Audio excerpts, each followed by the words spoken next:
মানুষ বড়ই বিচিত্র প্রাণী। অধিক থেকে অধিকতর ধন লাভ করার চেষ্টায় নিজের শরীরকে নষ্ট করে ফেলেন, নিজের শক্তি হারিয়ে ফেলেন, নিজের সামর্থ্য হারিয়ে ফেলেন। আর যে ধন লাভ করেন সেটা কোথায় যায়? সেই শক্তি, সেই সামর্থ্যকে আবার ফিরে পাওয়ার জন্য। আর কিছু মানুষ জীবন এমনভাবে যাপন করেন যেন তা কখনোই শেষ হবে না, কিন্তু শেষ তো সবারই হবে। আর যখনই শেষটা কাছে চলে আসে তখন মানুষ এটা বুঝতে পারেন যে সে জীবনকে উপভোগ করেননি। তার কারণটা কি? লালসা। এই লালসা জন্ম দেয় লোভকে, আর এই লোভ জন্ম দেয় আপনারই বিনাশকে। সেই জন্য আজ আপনার কাছে যা কিছু আছে, যেমনটা আছে তার সাথে জীবন যাপন করুন, পূর্ণরূপে যাপন করুন। আপনার কাছে যতই ধন, শক্তি, মান থাকুক, তা সবার মধ্যে ভাগ করতে শিখুন। ভাগ করলে ভালোবাসা বাড়ে, আর এই ভালোবাসা দ্বারা জীবন আরো সুখময় হয়ে ওঠে। তাহলে আসুন আর আমার সাথে ভালোবেসে বলুন, রাধা রাধা। মন। জীবনে যখনই কোনো বস্তু বা সুখ স্বাচ্ছন্দ্য অধিক মাত্রায় আপনার কাছে চলে আসে, তখন নিজেকে শ্রেষ্ঠ মনে করার একটা প্রবণতা দেখা যায়, যা হয় আত্মবিশ্বাসে পরিণত হয়, নয়তো অহংকারে। এবার আত্মবিশ্বাস আর অহংকারের মধ্যে অনেক বড় পার্থক্য রয়েছে। আমি এটা করতে পারি, আমি ওটাও করতে পারি, এ হলো আত্মবিশ্বাস। শুধুমাত্র আমি এটা করতে পারি, শুধুমাত্র আমি ওটাও করতে পারি, আমি হলাম সর্বশ্রেষ্ঠ, এটা হলো অহংকার। এবার এই অহংকার এর ধ্বনি অনেক দূর প্রবাহিত হয়, আর এর প্রহার সর্বপ্রথম আপনাকে বিপর্যস্ত করে। এবার এই অহংকার এর বিপরীত শব্দ হলো বিনয়, অর্থাৎ নিজের ঊর্ধ্বে উঠে অন্যের বিষয় ভাবনা চিন্তা করা, সংসারের বিষয়ে ভাবা। এই বিনয়ী হবার চেষ্টা করুন, একের থেকে অনেক হওয়ার চেষ্টা করুন এবং একসাথে থাকার চেষ্টা করুন। নিশ্চিত রূপেই আপনি বিকাশের কারণ হবেন। মত্ততা থেকে নিজেকে দূরে রাখুন, অহংকার থেকে নিজেকে দূরে রাখুন। এই মন প্রসন্ন হয়ে বলবে, রাধা রাধা। জীবনে যখন কোনো ব্যক্তি নিজের লক্ষ্য প্রাপ্তির জন্য নিরন্তর পরিশ্রম করতে থাকেন, চেষ্টা করতে থাকেন, তখন তিনি কষ্ট অনুভব করেন, কখনো শারীরিক কষ্ট, কখনো মানসিক কষ্ট। এবার উনি এটা ভাবতে থাকেন যে আমি কি উচিত করছি নাকি অনুচিত করছি। কারণ অন্যদিকে এমন একজন ব্যক্তিও আছেন যিনি একদমই পরিশ্রম, চেষ্টা করছেন না। তিনি মদিরা পান করেন, বিলাসিতায় জীবন কাটান, অলস প্রকৃতির হয়ে ওঠেন, নিদ্রাতে বিলীন হয়ে থাকেন আর ভাবেন যে তিনি সুখ লাভ করছেন। কিন্তু এরকম কেন হয়? কারণ যখন আমরা সৎ পথে থাকি, উচিত পথে চলি, লক্ষ্য প্রাপ্ত করার জন্য চেষ্টা করতে থাকি, তখন আমাদের ভেতরে থাকা নেতিবাচক শক্তি এবং পাপ এই দেহকে ত্যাগ করে দেয়। আর এই অনুভূতিটাই আমাদের দুঃখের অনুভূতি দেয়, কষ্ট দেয়। এবার সেখানে যদি আমরা কুপথে চলি, অনুচিত পথে চলতে থাকি, তাহলে আমাদের ভেতরে থাকা পুণ্য এবং ধনাত্মক শক্তি আমাদের দেহ ত্যাগ করে দেয়। আর এই অনুভূতির কারণেই আমরা সুখ অনুভব করি। কিন্তু কখনো ভাববেন যে এই সুখ বেশি সময় পর্যন্ত থাকে না। সেই জন্য সবসময় মনে রাখবেন, যদি আপনি জানেন যে এটাই আপনার লক্ষ্য, এটাই উচিত পথ, শুভ পথ, তাতে নিরন্তরভাবে এগিয়ে যেতে চেষ্টা করতে থাকুন। এই কষ্ট আপনাকে সুখের পরাকাষ্ঠায় কখন পৌঁছে দেবে তা আপনি জানতেই পারবেন না। আসুন আমার সাথে ভালোবেসে বলুন, রাধা রাধা।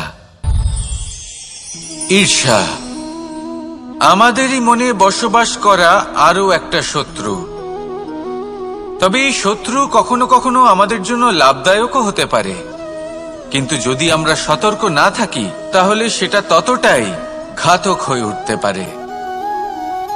যদি আপনার কোনো প্রতিদ্বন্দ্বী থেকে থাকে যে এগিয়ে চলেছে, তাকে দেখে আপনার মনে ঈর্ষা উৎপন্ন হয়, আর ঈর্ষাবশত আপনি নিরন্তর চেষ্টা করতে থাকেন, পরিশ্রম করতে থাকেন সামনে এগোনোর জন্য, তাহলে তার দ্বারা আপনার বিকাশই হবে। কিন্তু যদি আপনি নিজের বিরোধীকে শেষ করতে দেওয়ার জন্য অগ্রসর হন, তাকে বিনাশ করার জন্য অগ্রসর হন, তাহলে এই ঈর্ষা প্রথমে আপনার বিনাশ অবশ্যই করবে। একটা কথা আছে, এটা পশু প্রবৃত্তি, আপনি শুধুই নিজের বিকাশের কথা ভাববেন। তিনিই হলেন প্রকৃত মানুষ, যিনি অন্য মানুষের জন্য প্রাণও দিতে পারেন। এই ঈর্ষা যদি আপনাকে বিকাশের পথে নিয়ে যেতে পারে তাহলে খুবই ভালো।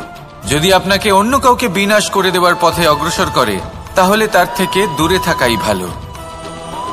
যেমন ধরুন, আপনার কাছে একটা সূচ আছে যার দ্বারা আপনি ছেঁড়া কাপড়ও সেলাই করতে পারবেন বা অন্য কারোর পাত্রে ছিদ্রও করে দিতে পারবেন।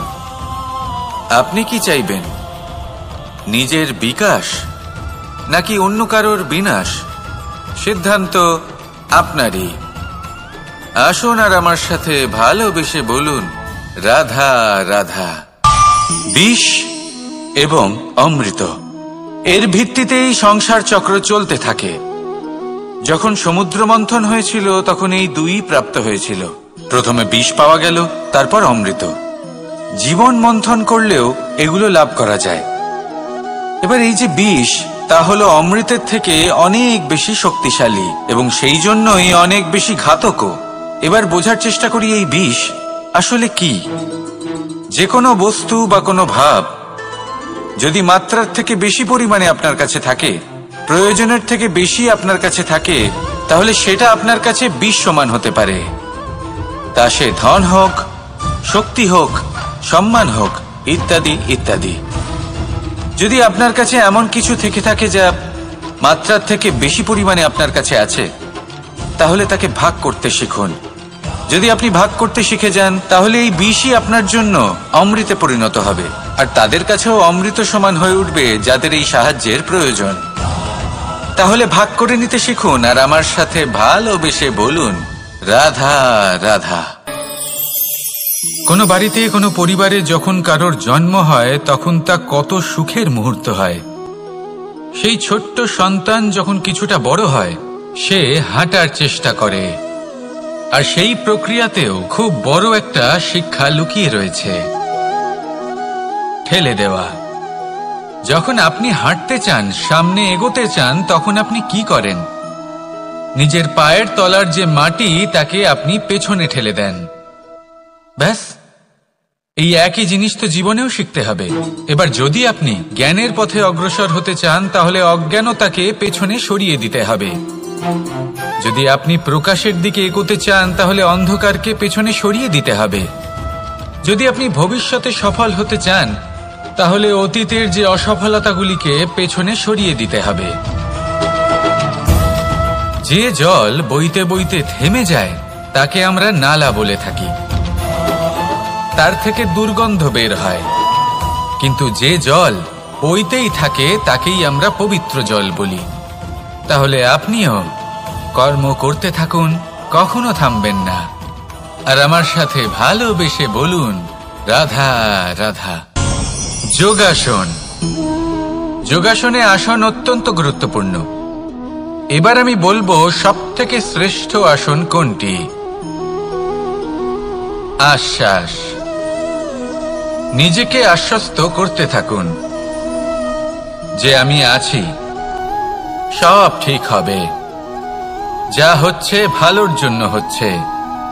এই আশ্বাস আপনাকে জীবনে এমন ধনাত্মক বিশ্বাস দেবে যে আপনি বড় বড় সমস্যার সমাধান করতে পারবেন।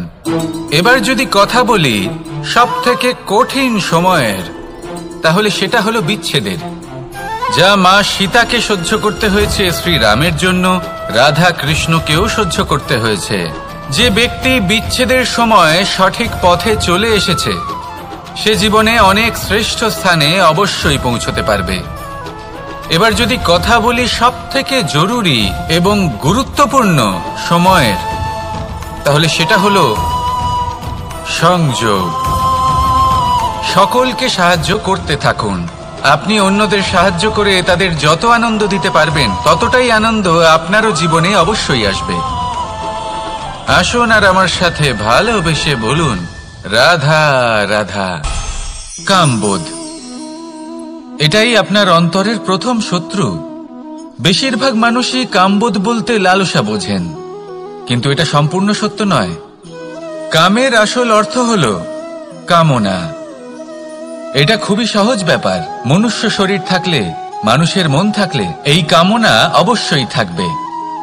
এবার এটাই দেখতে হবে যে এই কামনা নেতিবাচক কামনা নাকি ইতিবাচক কামনা। অন্য কারোর জিনিসে নজর দেওয়া, অন্য কোনো মানুষের উপর নজর দেওয়া, কোনো অনুচিত বস্তুর দিকে নজর দেওয়া, এই নেতিবাচক কামনা। আর এই দুষ্কামনা মানুষকে দিয়ে অপকর্ম করাবে। তাই মনে রাখবেন, যে ব্যক্তি নিজের কামনাকে নিয়ন্ত্রণে রাখতে পারেন তিনি সঠিক পথেও থাকেন, সঠিক লক্ষ্যে পৌঁছতেও পারেন। যিনি কামনা নিয়ন্ত্রণে রাখতে পারেন না তিনি তার পথও হারিয়ে ফেলেন এবং লক্ষ্যচ্যুতও হন। তাই মনে রাখবেন, নিজের কামনাগুলিকে নিয়ন্ত্রণে রাখুন। কাম নামক এই শত্রুর ওপর বিজয় লাভ করুন। আর আমার সাথে ভালোবেসে বলুন, রাধা রাধা। ক্রোধ আপনার অন্তরের আরো একটা শত্রু। এই ক্রোধ আসলে কি? আপনার মনের এক ভাবনা, যা আপনার মনেই উৎপন্ন হয়। এই মন আত্মার সাথে যুক্ত থাকে। এখন একটা ভাবনা যা আত্মার সাথে যুক্ত থাকে তাকে অনুচিত কেন বলা হয় সেটা বোঝার চেষ্টা করুন। ক্রোধ কখনো কখনো জরুরি হয়, বিশেষ রূপে তখন যখন আপনি সঠিক পক্ষে দাঁড়িয়ে রয়েছেন এবং সামনের ব্যক্তি অধর্মের পক্ষে রয়েছেন আর বিনম্রভাবে মানছেন না। যেমন শ্রীরাম ক্রুদ্ধ হয়েছিলেন সাগরের ওপর। ওটা উচিত ছিল, আর তা ততক্ষণই উচিত যতক্ষণ আপনি ক্রোধকে নিয়ন্ত্রণ করছেন। যদি ক্রোধ আপনাকে নিয়ন্ত্রণ করতে শুরু করে তাহলে পরিস্থিতি এমনও হতে পারে, ধরুন একজন ব্যক্তির প্রতি ক্রোধের কারণে আপনি তার ক্ষতি করতে চান। আপনি একটা কয়লা হাতে নিলেন আর সেই কয়লা সামনের ব্যক্তির ক্ষতি করার পূর্বে আপনার হাত জ্বালিয়ে দেবে। ব্যাস, ক্রোধ এটাই করে। সর্বপ্রথম আপনার ক্ষতি করে, আপনার বিবেক হরণ করে নেয়। আপনি আপনার নিয়ন্ত্রণ হারিয়ে ফেলেন আর সবকিছু নষ্ট হয়ে যায়। বেশিরভাগ মানুষ ক্রোধে এমন সিদ্ধান্ত নেন যে সেটা তাদেরই বিনাশের কারণ হয়ে দাঁড়ায়। আর কিছু মানুষ বলেন যে আমাদের জীবনে এত যন্ত্রণা আছে, এত সংকট আছে যে ক্রোধ উৎপন্ন হবেই। আর এরকম সময় এটাই উচিত হবে যে আপনি নিজেকে ক্রোধের থেকে দূরে রাখুন আর তারপর সমস্যার নিবারণ করুন। আর এই নিবারণই আপনার জীবনকে একটা শ্রেষ্ঠ স্তরে পৌঁছে দেবে। তাহলে ক্রোধ থেকে দূরে থাকুন, সুপ্রসন্ন থাকুন আর আমার সাথে ভালোবেসে বলুন, রাধা রাধা। লোভ আপনার অন্তরের আরো একটা শত্রু। দেখতে গেলে এটা একটা শব্দ, একটা সংস্কৃত শব্দ। লব ধাতু থেকে উৎপন্ন হয়েছে। এর অর্থ কিছু লাভ করা। কিছু লাভ করা অনুচিত নয়, আরো কিছু লাভ করাও অনুচিত নয়, কিন্তু সব থেকে বেশি আমিই লাভ করব, আমি আরো চাই, আরো বেশি চাই, আরো বেশি পেতে চাই, এটাই হলো লোভ। আর এই লোভ যখন গ্রাস করে তখন আপনি যা পেতে চান, সে ধনই হোক বা মানই হোক, তা অর্জন করার জন্য মানুষ যে কোনো স্তরে পৌঁছে যেতে পারে। যদি মানুষ ধন অর্জন করতে চান তাহলে তার জন্য তারা অধর্মের পথেও চলতে পারেন। যদি সম্মান অর্জন করতে চান তাহলে অন্য মানুষকে ছোটও করতে পারেন। শেষ পর্যন্ত আপনার এটা মনে হতে পারে যে যদি একটু অল্পই প্রাপ্ত করতাম, কিন্তু ভালোবেসে প্রাপ্ত করতাম, এই জীবন আরো অনেক বেশি সুখী হতো। লোভ আপনার জীবনে, আপনার মনে কখন যে প্রবেশ করবে সেটা আপনি জানতেও পারবেন না। তাই এটা চিনতে শিখুন আর তৎক্ষণাৎ জীবন থেকে বাইরে ফেলে দিন। যা কিছু লাভ করতে চান তা ভালোবেসে লাভ করুন আর সেই ভালোবাসার সাথেই বলুন, রাধা রাধা। মোহ আপনার অন্তরের আরো একটা শত্রু। এবার মানুষ প্রেম আর মোহের মধ্যে পার্থক্য বুঝতে পারে না। কিছু মানুষ ভাবে যে মোহর মধ্যে খারাপ কি আছে। যদি কোনো মানুষের তার বাবা মার প্রতি, তার সন্তানের প্রতি মোহ থাকে তবে খারাপ কি আছে? খারাপ আছে, আর সেটা তাদের জন্য খারাপ হতে পারে যাদের প্রতি আপনার এই মোহ আছে। এবার মোহ আর প্রেমের মধ্যে পার্থক্য আপনাকে বোঝাচ্ছি। মোহ শুধুমাত্র পেতে চায়, সেখানে প্রেম শুধুমাত্র দিতে শেখায়। এই দুই পরিস্থিতিতেই আপনার হাত প্রসারিত থাকে। মোহের ক্ষেত্রে কোনো বস্তু বা কোনো ব্যক্তিকে লাভ করার জন্য, আর প্রেমে শুধুই প্রদান করার জন্য। মোহর বশে আপনার পায়ে বাঁধন পড়ে যেতে পারে। যদি মাতা পিতার তার সন্তানের প্রতি মোহ থাকে, তাহলে তারা তাদের সন্তানকে কখনো দুঃখে, চিন্তায়, যন্ত্রণায় দেখতেই পারবে না। সেই জন্য তারা সন্তানকে বেঁধে রাখতে চান একটা সুরক্ষিত ক্ষেত্রে, যেখান থেকে না তারা সংসারকে দেখতে পায়, না পরখ করতে পারে, না কিছু শিখতে পারে, না বিকট পরিস্থিতির সম্মুখীন হতে পারে। ঠিক যে কারণে তারা দুর্বল হয়ে পড়ে, অজ্ঞানী হয়ে ওঠে। তাদের বিকাশ সেখানেই স্তব্ধ হয়ে যায়, আর সেখানে প্রেম শুধুমাত্র বিকাশের পথে নিয়ে যায়। মা বাবা যদি সন্তানকে ভালোবাসেন, তাহলে তাকে ছেড়ে দেন যে যাও সংসারকে দেখো, পরখ করো আর শেখো। কিভাবে এর সাথে লড়াই করতে হবে সেটা নিজে শেখো। নিজের শক্তি নিজেই বাড়িয়ে তোলো, নিজের পথ চয়ন করো। সেই জন্য এই মোহর শিকল ভেঙে ফেলুন আর প্রেমকে আপন করে নিন। আর এই প্রেম দ্বারাই বলুন, রাধা রাধা। এই সংসারে এমন অনেক ব্যক্তি আছেন যারা নিজেদের প্রসন্নতার জন্য স্বার্থপরতার সীমা পার করে যেতে পারেন। নিজে সুখ লাভ করার জন্য অন্যকে দুঃখ দিতে পারেন। ওনাদের কারোর প্রতি কোনো টান নেই, না সমাজের প্রতি, না আপনজনদের প্রতি, না ঈশ্বরের প্রতি। এবার দেখুন, মানুষ যদি কাউকে ভয় নাও পায়, তাও নিজের কর্মের কথা মনে করে অবশ্যই ভয় পাওয়া উচিত। কারণ আপনি যা কর্মই করুন, তার ফল নিজে থেকে আপনার কাছে আসবেই, নিশ্চিত রূপে আসবে। তার থেকে আপনি পালাতে পারবেন না। কেউ নিজের কর্মফলের হাত থেকে বাঁচতে পারে না। স্বয়ং মহাদেবকেও ওনার কর্মফল ভোগ করতে হয়েছিল। উনি কিছু না ভেবেই ভস্মাসুরকে বর দিয়েছিলেন। তার পরিণামস্বরূপ যেটা হলো যে ওই ভস্মাসুর, যাকে মহাদেব বরদান করেছিলেন, তার হাত থেকে নিজের প্রাণ বাঁচিয়ে ওনাকে পালাতে হলো। এই সংসারে এমন কেউ নেই যে নিজের কর্মফলের হাত থেকে বাঁচতে পারে। সবসময় এটা ভেবে দেখুন যে কর্মটা আপনি করছেন সেটা শ্রেষ্ঠ কি না। এমন কর্ম করুন যেটা আপনাকে জীবনে এগিয়ে নিয়ে যাবে। নিজেকে সৎ পথে রাখুন, কিন্তু এটাও সুনিশ্চিত করুন যে জীবনে যে কর্ম আপনি করছেন তাতে অন্য ব্যক্তির উপর কি প্রভাব পড়ছে, তাতে উনি দুঃখ পাচ্ছেন না তো। যদি আপনি যা করছেন তাতে সবার মঙ্গল হয়ে থাকে, তাহলে আপনার কাউকে ভয় পাওয়ার কোনো প্রয়োজন নেই। না কালকে ভয় পাবেন, না মহাকালকে। আসুন আমার সাথে ভালোবেসে বলুন, রাধা রাধা। জীবনে যখনই আমরা কোনো বিশেষ মানুষের সাথে পরিচিত হই, তখন তার ব্যক্তিত্বের বিষয়ে আমাদের একটি নিজস্ব দৃষ্টিভঙ্গি তৈরি হয়। তা সে ভালো হোক বা মন্দ, আমরা নিজেদের দৃষ্টিভঙ্গি, নিজেদের ধারণা বানিয়ে ফেলি। কিন্তু আপনি কি নিশ্চিত রূপে বলতে পারেন যে এই যে আপনার দৃষ্টিভঙ্গি, সেটাই সেই ব্যক্তির পূর্ণ সত্য, সেই ব্যক্তি সত্যি সেরকমই? না, আপনি সেরকম বলতে পারেন না। কারণ যে কোনো মানুষের একটি চরিত্র, একটি ব্যক্তিত্ব অনেক বছর ধরে তৈরি হয়, অসংখ্য অভিজ্ঞতা লাভ করার পরে তৈরি হয়। আপনি একদিনে বুঝতে পারবেন না যে সেই ব্যক্তি কেমন। এই ভুলটাই বেশিরভাগ মানুষ করে ফেলেন। কিন্তু যদি সত্যি কোনো মানুষকে বুঝতে চান, তাহলে একটু সময় দেওয়া খুব প্রয়োজন। সবার আগে প্রথম আলাপে সেই ব্যক্তি তো এটাই বোঝাবে যে সে কতটা শ্রেষ্ঠ, কিন্তু সে কতটা গুণী বা কতটা অপগুণী, এটা বোঝার জন্য আপনাকে সেই ব্যক্তির কাছাকাছি থাকতে হবে।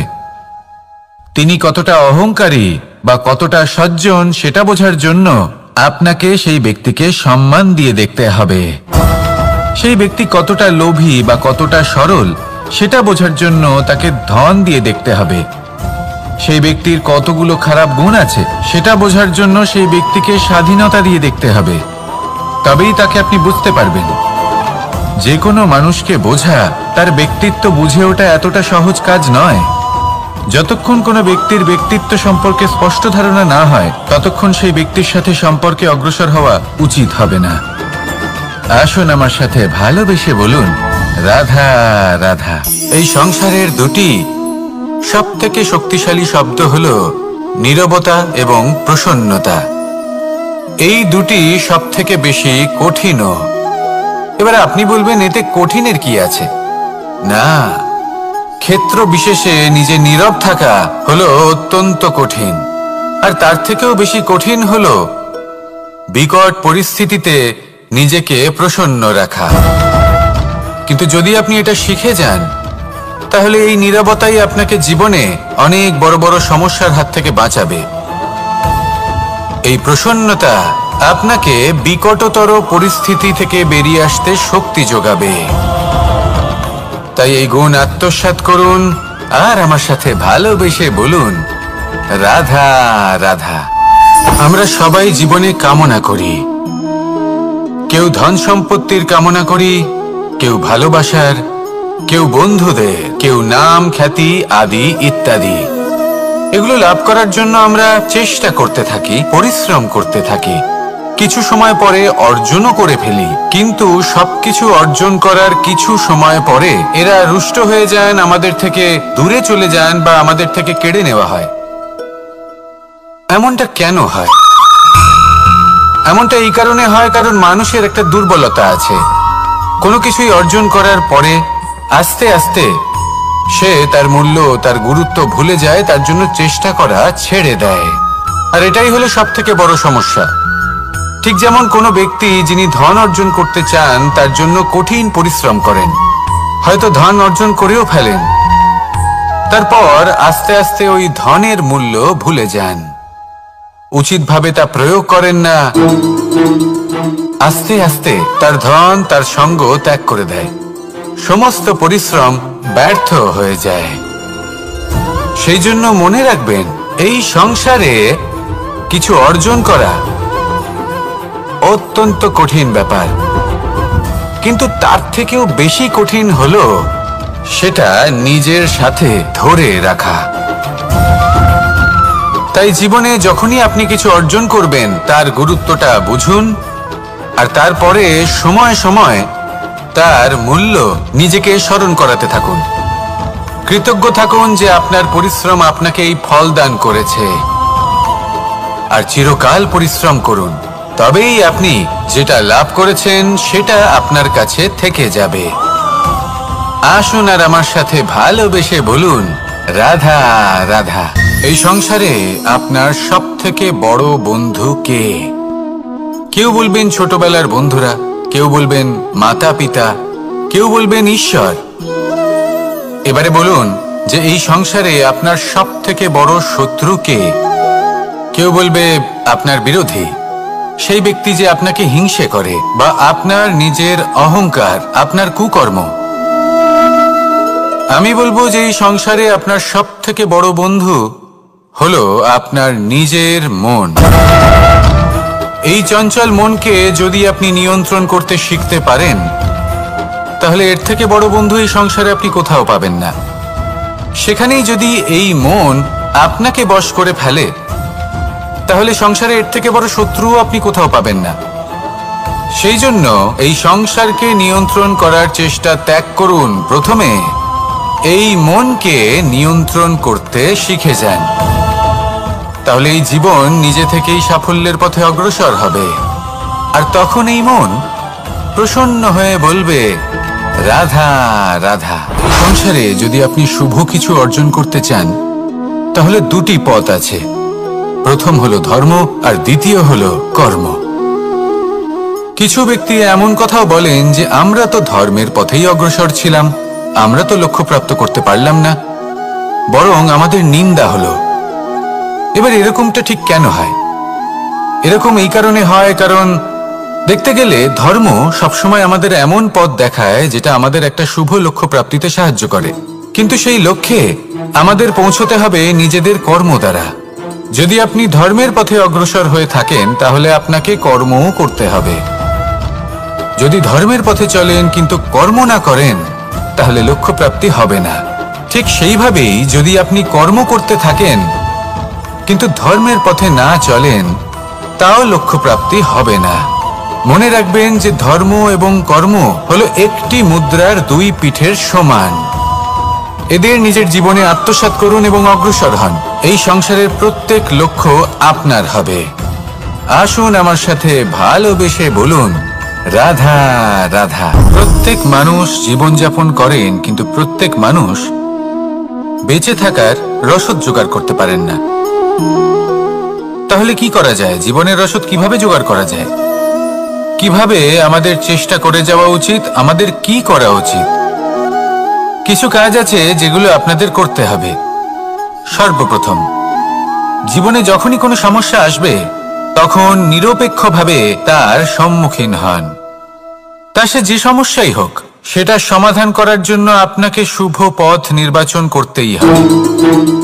তারপরে যদি আপনার হাতে কখনো ক্ষমতা আসে, সেই মুহূর্তে আরো বেশি বিনম্র থাকতে হবে। আপনি ধন অর্জন করলে তখন অহংকার জাগ্রত হতে দিলে চলবে না। আপনি যদি শক্তিশালী হয়ে ওঠেন, তাও অহংকার জাগ্রত হলে চলবে না। জীবনে যখনই ক্রোধ হবে তখন নিজেকে নিয়ন্ত্রণ করুন আর ভেবে দেখুন যে যদি এই মুহূর্তে আপনি ক্রোধ দেখান তাহলে তার পরিণাম কি হবে। এর ফলে কি কিছু শুভ ঘটনা ঘটবে নাকি অশুভ কিছু ঘটবে? শুধু এই কটা কাজ নিজেদের জীবনে আত্মসাৎ করুন, জীবন যাপন অত্যন্ত সহজ হয়ে যাবে। আসুন আমার সাথে ভালোবেসে বলুন, রাধা। মানুষ বড়ই বিচিত্র প্রাণী।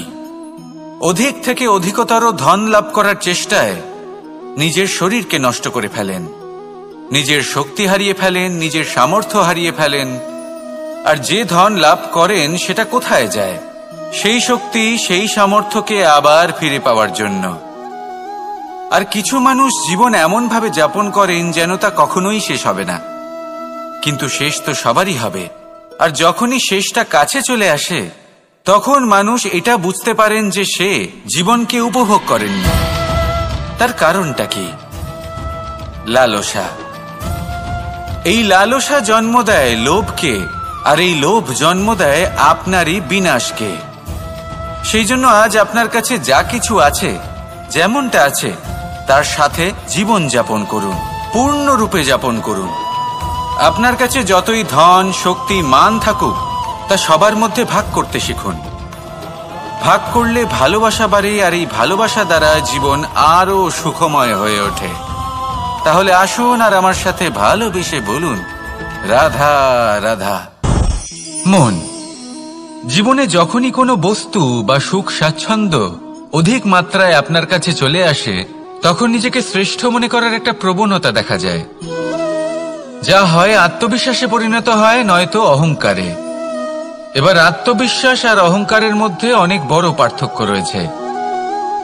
আমি এটা করতে পারি, আমি ওটাও করতে পারি, এ হলো আত্মবিশ্বাস। শুধুমাত্র আমি এটা করতে পারি, শুধুমাত্র আমি ওটাও করতে পারি, আমি হলাম সর্বশ্রেষ্ঠ, এটা হলো অহংকার। এবার এই অহংকার এর ধ্বনি অনেক দূর প্রবাহিত হয়, আর এর প্রহার সর্বপ্রথম আপনাকে বিপর্যস্ত করে। এবার এই অহংকার এর বিপরীত শব্দ হলো বিনয়, অর্থাৎ নিজের ঊর্ধ্বে উঠে অন্যের বিষয় ভাবনা চিন্তা করা, সংসারের বিষয়ে ভাবা। এই বিনয়ী হবার চেষ্টা করুন, একের থেকে অনেক হওয়ার চেষ্টা করুন এবং একসাথে থাকার চেষ্টা করুন। নিশ্চিত রূপেই আপনি বিকাশের কারণ হবেন। মত্ততা থেকে নিজেকে দূরে রাখুন, অহংকার থেকে নিজেকে দূরে রাখুন। এই মন প্রসন্ন হয়ে বলবে, রাধা রাধা। জীবনে যখন কোনো ব্যক্তি নিজের লক্ষ্য প্রাপ্তির জন্য নিরন্তর পরিশ্রম করতে থাকেন, চেষ্টা করতে থাকেন, তখন তিনি কষ্ট অনুভব করেন, কখনো শারীরিক কষ্ট, কখনো মানসিক কষ্ট। এবার উনি এটা ভাবতে থাকেন যে আমি কি উচিত করছি নাকি অনুচিত করছি। কারণ অন্যদিকে এমন একজন ব্যক্তিও আছেন যিনি একদমই পরিশ্রম চেষ্টা করছেন না। তিনি মদিরা পান করেন, বিলাসিতায় জীবন কাটান, অলস প্রকৃতির হয়ে ওঠেন, নিদ্রাতে বিলীন হয়ে থাকেন আর ভাবেন যে তিনি সুখ লাভ করছেন। কিন্তু এরকম কেন হয়? কারণ যখন আমরা সৎ পথে থাকি, উচিত পথে চলি, লক্ষ্য প্রাপ্ত করার জন্য চেষ্টা করতে থাকি, তখন আমাদের ভেতরে থাকা নেতিবাচক শক্তি এবং পাপ এই দেহকে ত্যাগ করে দেয়। আর এই অনুভূতিটাই আমাদের দুঃখের অনুভূতি দেয়, কষ্ট দেয়। এবার সেখানে যদি আমরা কুপথে চলি, অনুচিত পথে চলতে থাকি, তাহলে আমাদের ভেতরে থাকা পুণ্য এবং ধনাত্মক শক্তি আমাদের দেহ ত্যাগ করে দেয়। আর এই অনুভূতির কারণেই আমরা সুখ অনুভব করি। কিন্তু কখনো ভাববেন যে এই সুখ বেশি সময় পর্যন্ত থাকে না। সেই জন্য সবসময় মনে রাখবেন, যদি আপনি জানেন যে এটাই আপনার লক্ষ্য, এটাই উচিত পথ, শুভ পথ, তাতে নিরন্তরভাবে এগিয়ে যেতে চেষ্টা করতে থাকুন। এই কষ্ট আপনাকে সুখের পরাকাষ্ঠায় কখন পৌঁছে দেবে তা আপনি জানতেই পারবেন না। আসুন আমার সাথে ভালোবেসে বলুন, রাধা রাধা। ঈর্ষা আমাদেরই মনে বসবাস করা আরো একটা শত্রু। তবে এই শত্রু কখনো কখনো আমাদের জন্য লাভদায়কও হতে পারে, কিন্তু যদি আমরা সতর্ক না থাকি তাহলে সেটা ততটাই ঘাতক হয়ে উঠতে পারে। যদি আপনার কোনো প্রতিদ্বন্দ্বী থেকে থাকে যে এগিয়ে চলেছে, তাকে দেখে আপনার মনে ঈর্ষা উৎপন্ন হয়, আর ঈর্ষাবশত আপনি নিরন্তর চেষ্টা করতে থাকেন, পরিশ্রম করতে থাকেন সামনে এগোনোর জন্য, তাহলে তার দ্বারা আপনার বিকাশই হবে। কিন্তু যদি আপনি নিজের বিরোধীকে শেষ করতে দেওয়ার জন্য অগ্রসর হন, তাকে বিনাশ করার জন্য অগ্রসর হন, তাহলে এই ঈর্ষা প্রথমে আপনার বিনাশ অবশ্যই করবে। একটা কথা আছে, এটা পশু প্রবৃত্তি, আপনি শুধুই নিজের বিকাশের কথা ভাববেন। তিনিই হলেন প্রকৃত মানুষ, যিনি অন্য মানুষের জন্য প্রাণও দিতে পারেন। এই ঈর্ষা যদি আপনাকে বিকাশের পথে নিয়ে যেতে পারে তাহলে খুবই ভালো। যদি আপনাকে অন্য কাউকে বিনাশ করে দেওয়ার পথে অগ্রসর করে, তাহলে তার থেকে দূরে থাকাই ভালো। যেমন ধরুন, আপনার কাছে একটা সূচ আছে, যার দ্বারা আপনি ছেঁড়া কাপড়ও সেলাই করতে পারবেন বা অন্য কারোর পাত্রে ছিদ্রও করে দিতে পারবেন। আপনি কি চাইবেন, নিজের বিকাশ নাকি অন্য কারোর বিনাশ? সিদ্ধান্ত আপনারই। আসুন আর আমার সাথে ভালোবেসে বলুন, রাধা রাধা। বিষ এবং অমৃত, এর ভিত্তিতেই সংসার চক্র চলতে থাকে। যখন সমুদ্র মন্থন হয়েছিল তখন এই দুই প্রাপ্ত হয়েছিল। প্রথমে বিষ পাওয়া গেল, তারপর অমৃত। জীবন মন্থন করলেও এগুলো লাভ করা যায়। এবার এই যে বিষ, তা হলো অমৃতের থেকে অনেক বেশি শক্তিশালী এবং সেই জন্যই অনেক বেশি ঘাতকও। এবার বোঝার চেষ্টা করি এই বিষ আসলে কি। যে কোনো বস্তু বা কোনো ভাব যদি মাত্রার থেকে বেশি পরিমাণে আপনার কাছে থাকে, প্রয়োজনের থেকে বেশি আপনার কাছে থাকে, তাহলে সেটা আপনার কাছে বিষ সমান হতে পারে। তা সে ধন হোক, শক্তি হোক, সম্মান হোক, ইত্যাদি ইত্যাদি। যদি আপনার কাছে এমন কিছু থেকে থাকে যা মাত্রার থেকে বেশি পরিমাণে আপনার কাছে আছে, তাহলে তাকে ভাগ করতে শিখুন। যদি আপনি ভাগ করতে শিখে যান, তাহলে এই বিষই আপনার জন্য অমৃতে পরিণত হবে, আর তাদের কাছেও অমৃত সমান হয়ে উঠবে যাদের এই সাহায্যের প্রয়োজন। তাহলে ভাগ করে নিতে শিখুন আর আমার সাথে ভালোবেসে বলুন, রাধা রাধা। কোনো বাড়িতে, কোনো পরিবারে যখন কারোর জন্ম হয়, তখন তা কত সুখের মুহূর্ত হয়। সেই ছোট্ট সন্তান যখন কিছুটা বড় হয়, সে হাঁটার চেষ্টা করে, আর সেই প্রক্রিয়াতেও খুব বড় একটা শিক্ষা লুকিয়ে রয়েছে, ঠেলে দেওয়া। যখন আপনি হাঁটতে চান, সামনে এগোতে চান, তখন আপনি কি করেন? নিজের পায়ের তলার যে মাটি, তাকে আপনি পেছনে ঠেলে দেন। ব্যাস, এই একই জিনিস তো জীবনেও শিখতে হবে। এবার যদি আপনি জ্ঞানের পথে অগ্রসর হতে চান, তাহলে অজ্ঞানতাকে পেছনে সরিয়ে দিতে হবে। যদি আপনি প্রকাশের দিকে এগোতে চান, তাহলে অন্ধকারকে পেছনে সরিয়ে দিতে হবে। যদি আপনি ভবিষ্যতে সফল হতে চান, তাহলে অতীতের যে অসফলতাগুলিকে পেছনে সরিয়ে দিতে হবে। যে জল বইতে বইতে থেমে যায়, তাকে আমরা নালা বলে থাকি। তার থেকে দুর্গন্ধ বের হয়। কিন্তু যে জল বইতেই থাকে, তাকেই আমরা পবিত্র জল বলি। তাহলে আপনিও কর্ম করতে থাকুন, কখনো থামবেন না। আর আমার সাথে ভালোবেসে বলুন, রাধা রাধা। যোগাসন। যোগাসনে আসন অত্যন্ত গুরুত্বপূর্ণ। এবার আমি বলবো সবথেকে শ্রেষ্ঠ আসন কোনটি। আশ্বাস। নিজেকে আশ্বস্ত করতে থাকুন যে আমি আছি, সব ঠিক হবে, যা হচ্ছে ভালোর জন্য হচ্ছে। এই আশ্বাস আপনাকে জীবনে এমন ধনাত্মক বিশ্বাস দেবে যে আপনি বড় বড় সমস্যার সমাধান করতে পারবেন। এবার যদি কথা বলি সবথেকে কঠিন সময়ের, তাহলে সেটা হলো বিচ্ছেদের। যা মা সীতাকে সহ্য করতে হয়েছে শ্রীরামের জন্য, রাধা কৃষ্ণকেও সহ্য করতে হয়েছে। যে ব্যক্তি বিচ্ছেদের সময় সঠিক পথে চলে এসেছে, সে জীবনে অনেক শ্রেষ্ঠ স্থানে অবশ্যই পৌঁছতে পারবে। এবার যদি কথা বলি সবথেকে জরুরি এবং গুরুত্বপূর্ণ সময়ের, তাহলে সেটা হলো সংযোগ। সকলকে সাহায্য করতে থাকুন। আপনি অন্যদের সাহায্য করে তাদের যত আনন্দ দিতে পারবেন, ততটাই আনন্দ আপনারও জীবনে অবশ্যই আসবে। আসুন আর আমার সাথে ভালোবেসে বলুন, রাধা রাধা। কামবোধ, এটাই আপনার অন্তরের প্রথম শত্রু। বেশিরভাগ মানুষই কামবোধ বলতে লালসা বোঝেন, কিন্তু এটা সম্পূর্ণ সত্য নয়। কামের আসল অর্থ হল কামনা। এটা খুবই সহজ ব্যাপার। মনুষ্য শরীর থাকলে, মানুষের মন থাকলে এই কামনা অবশ্যই থাকবে। এবার এটাই দেখতে হবে যে এই কামনা নেতিবাচক কামনা নাকি ইতিবাচক কামনা। অন্য কারোর জিনিসে নজর দেওয়া, অন্য কোনো মানুষের উপর নজর দেওয়া, কোনো অনুচিত বস্তুর দিকে নজর দেওয়া, এই নেতিবাচক কামনা। আর এই দুষ্কামনা মানুষকে দিয়ে অপকর্ম করাবেই করাবে। তাই মনে রাখবেন, যে ব্যক্তি নিজের কামনাকে নিয়ন্ত্রণে রাখতে পারেন, তিনি সঠিক পথেও থাকেন, সঠিক লক্ষ্যে পৌঁছতেও পারেন। যিনি কামনা নিয়ন্ত্রণে রাখতে পারেন না, তিনি তার পথও হারিয়ে ফেলেন এবং লক্ষ্যচ্যুতও হন। তাই মনে রাখবেন, নিজের কামনাগুলিকে নিয়ন্ত্রণে রাখুন। কাম নামক এই শত্রুর ওপর বিজয় লাভ করুন। আর আমার সাথে ভালোবেসে বলুন, রাধা রাধা।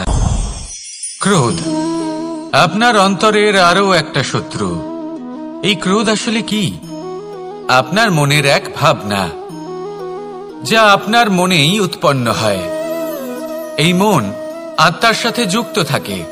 এখন একটা ভাবনা যা আত্মার সাথে যুক্ত থাকে, তাকে অনুচিত কেন বলা হয় সেটা বোঝার চেষ্টা করুন। ক্রোধ কখনো কখনো জরুরি হয়, বিশেষ রূপে তখন যখন আপনি সঠিক পক্ষে দাঁড়িয়ে রয়েছেন এবং সামনের ব্যক্তি অধর্মের পক্ষে রয়েছেন আর বিনম্রভাবে মানছেন না। যেমন শ্রীরাম ক্রুদ্ধ হয়েছিলেন সাগরের ওপর। ওটা উচিত ছিল, আর তা ততক্ষণই উচিত যতক্ষণ আপনি ক্রোধকে নিয়ন্ত্রণ করছেন। যদি ক্রোধ আপনাকে নিয়ন্ত্রণ করতে শুরু করে, তাহলে পরিস্থিতি এমনও হতে পারে, ধরুন একজন ব্যক্তির প্রতি ক্রোধের কারণে আপনি তার ক্ষতি করতে চান। আপনি একটা কয়লা হাতে নিলেন, আর সেই কয়লা সামনের ব্যক্তির ক্ষতি করার পূর্বে আপনার হাত জ্বালিয়ে দেবে। ব্যাস, ক্রোধ এটাই করে। সর্বপ্রথম আপনার ক্ষতি করে, আপনার বিবেক হরণ করে নেয়। আপনি আপনার নিয়ন্ত্রণ হারিয়ে ফেলেন আর সবকিছু নষ্ট হয়ে যায়। বেশিরভাগ মানুষ ক্রোধে এমন সিদ্ধান্ত নেন যে সেটা তাদেরই বিনাশের কারণ হয়ে দাঁড়ায়। আর কিছু মানুষ বলেন যে আমাদের জীবনে এত যন্ত্রণা আছে, এত সংকট আছে যে ক্রোধ উৎপন্ন হবেই। আর এরকম সময় এটাই উচিত হবে যে আপনি নিজেকে ক্রোধের থেকে দূরে রাখুন আর তারপর সমস্যার নিবারণ করুন। আর এই নিবারণই আপনার জীবনকে একটা শ্রেষ্ঠ স্তরে পৌঁছে দেবে। তাহলে ক্রোধ থেকে দূরে থাকুন, সুপ্রসন্ন থাকুন, আর আমার সাথে ভালোবেসে বলুন, রাধা রাধা। লোভ, আপনার অন্তরের আরো একটা শত্রু। দেখতে গেলে এটা একটা শব্দ, একটা সংস্কৃত শব্দ। লব ধাতু থেকে উৎপন্ন হয়েছে। এর অর্থ কিছু লাভ করা। কিছু লাভ করা অনুচিত নয়, আরো কিছু লাভ করাও অনুচিত নয়, কিন্তু সব থেকে বেশি আমি লাভ করব। আমি আরো চাই, আরো বেশি চাই, আরো বেশি পেতে চাই। এটাই হলো লোভ। আর এই লোভ যখন গ্রাস করে, তখন আপনি যা পেতে চান, সে ধনই হোক বা মানই হোক, তা অর্জন করার জন্য মানুষ যে কোনো স্তরে পৌঁছে যেতে পারে। যদি মানুষ ধন অর্জন করতে চান তাহলে তার জন্য তারা অধর্মের পথেও চলতে পারেন। যদি সম্মান অর্জন করতে চান তাহলে অন্য মানুষকে ছোটও করতে পারেন। শেষ পর্যন্ত আপনার এটা মনে হতে পারে যে যদি একটু অল্পই প্রাপ্ত করতাম কিন্তু ভালোবেসে প্রাপ্ত করতাম, এই জীবন আরো অনেক বেশি সুখী হতো। লোভ আপনার জীবনে, আপনার মনে কখন যে প্রবেশ করবে সেটা আপনি জানতেও পারবেন না। তাই এটা চিনতে শিখুন আর তৎক্ষণাৎ জীবন থেকে বাইরে ফেলে দিন। যা কিছু লাভ করতে চান তা ভালোবেসে লাভ করুন, আর সেই ভালোবাসার সাথেই বলুন রাধা রাধা।